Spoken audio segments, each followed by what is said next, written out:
बताएगा। वो सही भी हो सकता है और गलत भी हो सकता है। इसीलिए लुनबर्ग महोदय ने कहा यह एक काम चलाऊ निष्कर्ष है जिसकी सत्यता की जांच अभी बाकी है। और यह सत्यता की जांच कौन करेगा? वही अनुसंधानकर्ता फील्ड में जाकर करेगा। उपकल्पना दोष ने बनाया है। ठीक है। फिर बोगार्ट्स के अनुसार, बोगार्ट्स की एक परिभाषा है कि एक उपकल्पना एक प्रस्थापना है जिसकी परीक्षण किया जाता है, जिसका परीक्षण किया जाता है। मतलब एक आप बना लेते हैं, उसका फील्ड में जाकर आप एक प्रस्थापना बना लेते हैं, फिर उसका आप फील्ड में जाकर क्या करते हैं? जांच करते हैं। ठीक है। तो उपकल्पना एक काम चलाऊ निष्कर्ष है जिसकी सत्यता की परीक्षा अभी बाकी है, यह फील्ड ने कहा। तो अब कुछ विशेषताएं भी हो सकती हैं उपकल्पना की। ठीक है। उपकल्पना सामाजिक शोध को आसान बनाने के लिए स्वयं उसी द्वारा घटना के संबंध में बनाई गई एक धारणा है। उपकल्पना से हमारा जो अनुसंधान है वो आसान बन जाता है, हम उसी दिशा में सोचना शुरू कर देते हैं। जब हम फील्ड में जाते हैं तो उसी से संबंधित बहुत सारे हमारे क्वेश्चन होते हैं। ठीक, उसको हम चेक करते हैं। वो सही भी हो सकते हैं, आपकी हाइपोथेसिस, आपकी धारणा गलत भी हो सकती है।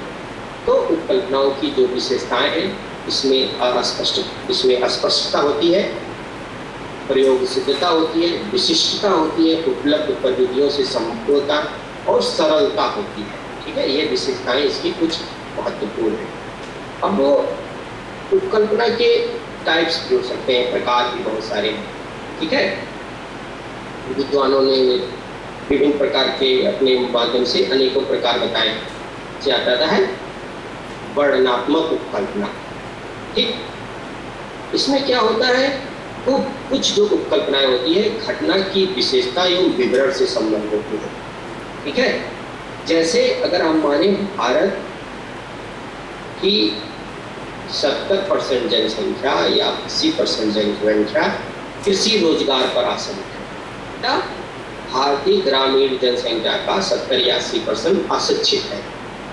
ये उपकल्पनाएं घटना से संबंध के बारे में ना होकर उनकी विशेषताओं या विवरण प्रस्तुत करती है।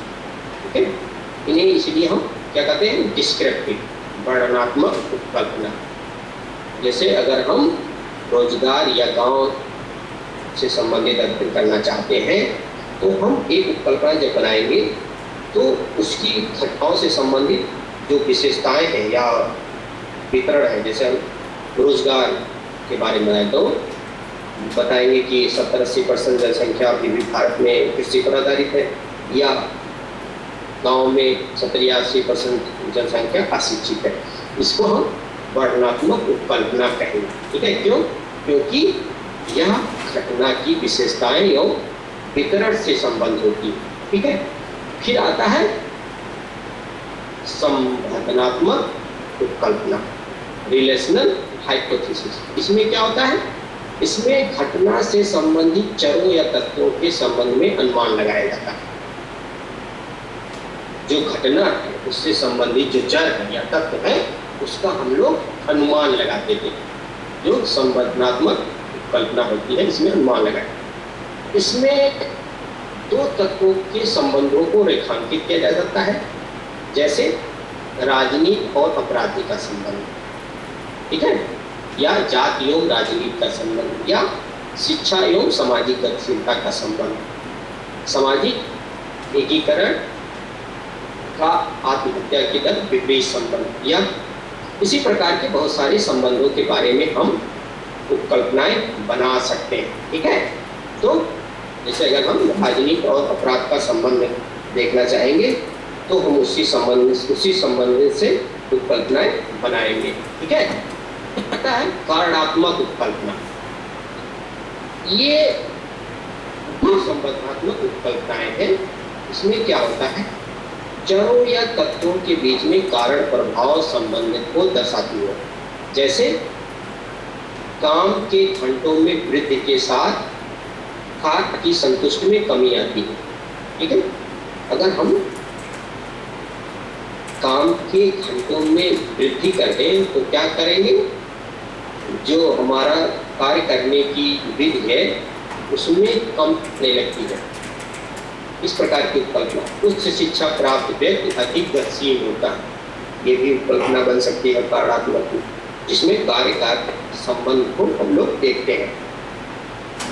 फिर आता है अनुसंधान उपकल्पना, रिसर्च हाइपोथेसिस। मतलब यह एक काम चलाओ उपकल्पना होता है जिसका निर्माण क्या करता है, अनुसंधानकर्ता स्वयं किया जाता है। ठीक है, अनुसंधानकर्ता द्वारा किया जाता है। इस उपकल्पना का परीक्षण शोधकर्ता द्वारा किया जाता है। इसे सकारात्मक उपकल्पना भी किया जाता है।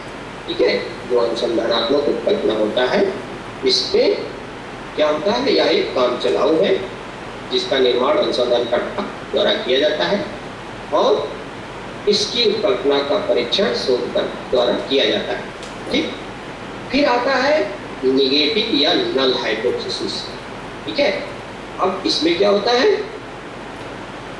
नकारात्मक उपकल्पना अनुसंधान उपकल्पना के विपरीत है।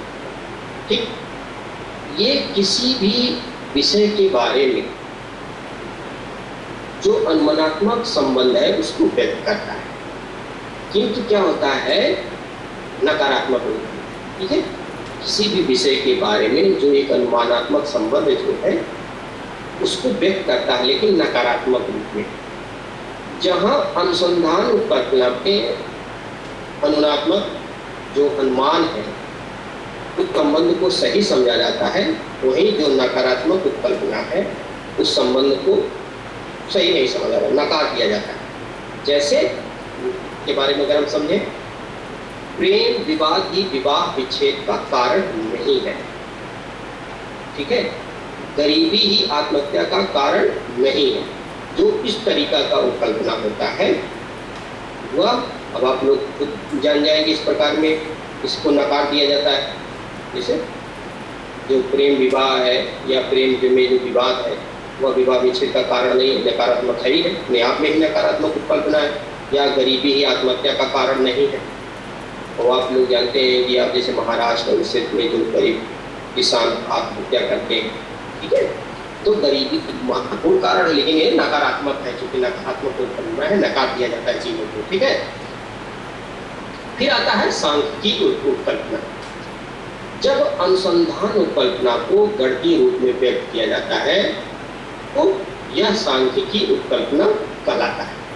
जैसे अगर हम बात करें कि का की आय खा से अधिक है, यह अनुसंधान उपकल्पना हो गई।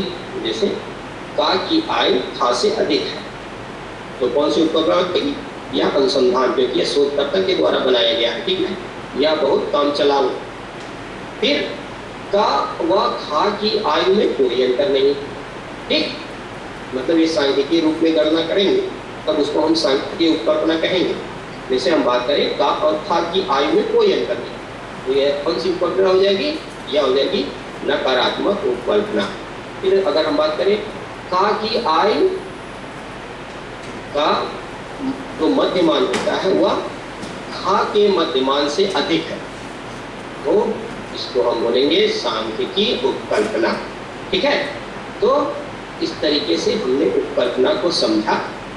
उपकल्पना सामाजिक अनुसंधान का एक महत्वपूर्ण पक्ष है और सामाजिक अनुसंधान में उपकल्पना का जो स्थान है वह बहुत महत्वपूर्ण है। ठीक है, और जो ये उपकल्पनाएं होती हैं वो जो शोध करता है या अनुसंधान करता है उसको बहुत हेल्प करती है डाटा के कलेक्शन में। और शोधकर्ता अनुसंधान करता क्या करता है, एक धारणा बनाता है जो उसके अध्ययन से संबंधित है। ठीक है, और यह धारणा जो होती है वह हवाई नहीं होती, यह वास्तविकता पर आधारित होती है।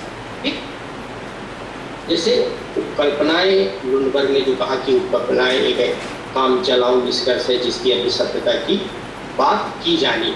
ठीक, तो क्या होता है, वो फील्ड में जाकर अपनी सत्यता जांच करेगा उपकल्पना।